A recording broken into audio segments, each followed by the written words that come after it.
जरा ठहरिए, मैं आपको यह बातें इतिहास पढ़ाने के लिए नहीं बता रहा हूँ। मैं यह बातें आपको इसलिए बता रहा हूँ क्योंकि आज जब मैं देश की संसद को देखता हूँ तो मेरा सिर शर्म से झुक जाता है।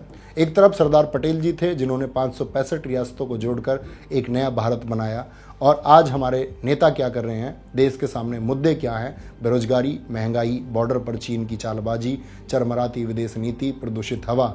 लेकिन हमारे माननीय सांसद और मंत्री किस पर बहस कर रहे हैं? कोई वंदे मातरम पर लड़ रहा है, कोई गाली दे रहा है, कोई सिगरेट के धुएं पर टिप्पणी कर रहा है, तो कोई समोसे पर बहस कर रहा है। आपने सही सुना, समोसा। कुछ समय पहले एक माननीय सांसद जी ने संसद में समोसे के साइज और रेट पर चिंता जताई थी। सोचिए, जिस सदन में पटेल जी जैसे लोग बैठकर देश का नक्शा बनाते थे, वहां आज समोसे के आलू और चटनी पर चर्चा हो रही है। आपको जानकर हैरानी होगी कि संसद को चलाने के लिए 1 मिनट का खर्च 2.5 लाख रुपए आता है। अगर संसद एक दिन 10 घंटे चलती है तो 15 करोड़ रुपए प्रतिदिन लगभग खर्च होते हैं। यह पैसे किसके हैं? किसी नेता मंत्री के नहीं, यह पैसे आपके और हमारे टैक्स के पैसे हैं।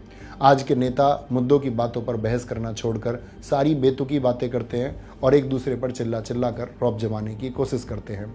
एक कहावत है ना, धोता चना बाजे घना। आज का नेतृत्व ऐसे ही शोर के बीच में दब गया है। आज हम कहीं ना कहीं ऐसे लोगों के ही प्रभाव में आकर विभाजित हो रहे हैं, जातियों में, धर्मों में, भाषाओं में। हम भूल गए हैं कि हम इंसान हैं, हमारे अंदर भावनाएं हैं। शायद पटेल जी ने एक इंसान को इंसान समझा था, इसीलिए उन्होंने राजाओं को, नवाबों को, गरीबों को, अमीरों को, अलग अलग समुदायों को, सबको जोड़ करके एक भारत बनाया था। आज 15 दिसंबर है। आज ही के दिन 1950 में भारत के यह लोह पुरुष हमेशा के लिए शून्य में विलीन हो गए थे। पटेल जी जो देश के पहले गृह मंत्री, उप प्रधानमंत्री और सूचना प्रसारण मंत्री रहे, जिन्होंने पूरे देश का खजाना भर दिया, उन्होंने अपनी जेब खाली रखी। जब वो गए तो उन्होंने अपने परिवार के लिए न बंगला न गाड़ी कुछ नहीं छोड़ा। उनके बैंक खातों में करोड़ों नहीं, बस 260 रुपये मिले। आज ऐसे पद का नेतृत्व करने वाले नेताओं के पास कौन सी सुख सुविधाएं नहीं हैं? इस बारे में ना पूछो तो ही सही है। ऐसे नेता आज ऐसे लोगों को अपना दोस्त बताते हैं जिसके बारे में बताया ही नहीं जाता।